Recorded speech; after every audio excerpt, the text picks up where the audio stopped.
Hello, 11th grade.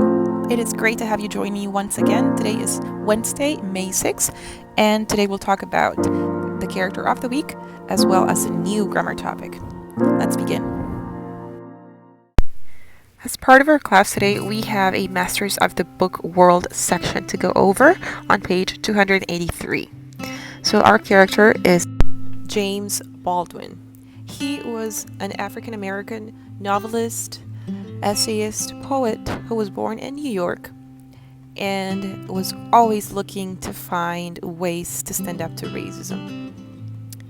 In his desperate need to be able to build a different identity that did not have to do with his skin color, he decided to move to France, to Paris to be specific, which was something that black intellectuals would do in the 1950s commonly.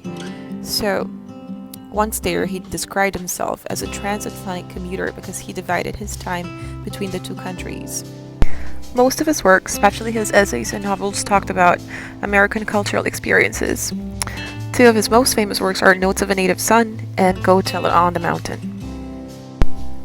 About his experience living in Paris, he once wrote, "Once you find yourself in another civilization, you're forced to examine your own." What do you think about this? I think he meant that it's not until you travel and you experience other cultures, you learn about how others live, that you don't start to question what you see as normal in your everyday life. It's like you're blinded until you are forced or willingly get to know about other cultures. What I would like for you to do next is get your notebook and answer the questions that we have on this page. So think about if you've ever been treated differently for being a foreigner, or if you have ever seen a foreigner being treated differently.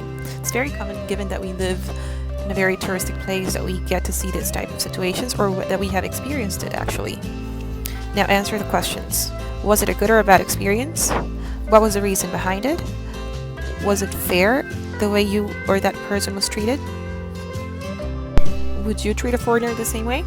Go ahead and write a statement explaining how the situation you described above made you feel, and how would you react if this happened to you again? What would you do differently this time? You do not have to send me pictures. This is just our practice for today, so please go ahead and answer in your notebooks. Remember to be neat. The second part of our class today is about grammar, so I want you to please go ahead and turn to your grammar unit number 7 to the topic of imperatives with let. You can find this on page 383 of your textbooks. So remember, imperative sentences are the ones that we use to give commands or orders. So when you use imperative clauses with let plus the base form of a main verb or the infinitive form, they can be used to devolve responsibility. For example, let them make up their own minds compared to they can make up their own minds. In the first example, you could see the subject is being assigned the responsibility for the action, whereas in the second one, it isn't clear whether the subject simply has the capacity or also has the obligation to carry out the action. Now, when you combined let with him, her, or them, plus the base form of a main verb, that can also be used to give permission or allow something to happen. For example, let them win. And when you use the same construction of an imperative clause with don't let, plus him, her, or them, plus a base form of a main verb or its infinitive form, that can be used to disallow something or instruct someone to disallow something. For example, don't let them stay up too late. Let's move on to page 384 so we can complete some exercises together. Okay, for item A, you're supposed to match the phrase with let to each of the definitions that we have on the right column. So grab your pencils and let's work together. Leave them alone could be matched to let them be. Don't do anything about it could be let it be. Allow them to leave could be let them go. People should know could be let it be known. Don't respond to the person's mistake. Let it slide. I won't be bothered by anything people say. Let them say what they please. Number 7, I challenge them. Let them try it. 8, tell them. Let them know. 9, forget about it. Let it go.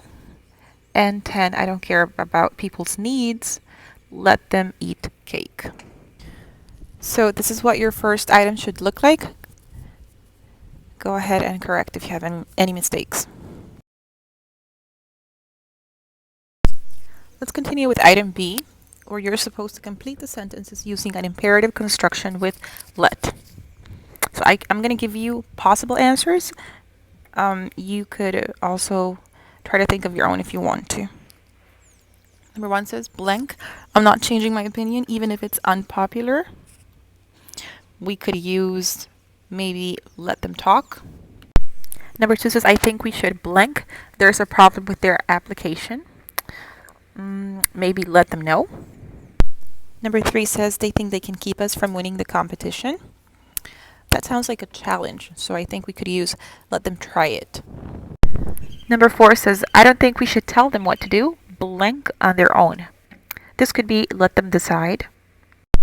Number 5 says they made the mistake, blank for it. This could be let them take responsibility. It isn't my fault the presentation isn't finished. Blank the time she missed. Since we're talking about she, maybe we could use let her make up. Okay, class. Since we were talking about James Baldwin today, I want to end today's lesson with a quote from him that says, "It is very nearly impossible to become an educated person in a country so distrustful of the independent mind."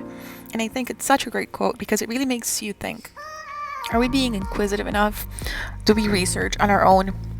Are we independent? Do we take charge of our learning process? You know, during this quarantine, it's a good time to try to learn new things and stay productive. So I encourage you to do so. Please continue to stay safe. Have a great weekend, and I will talk to you next week. Bye for now.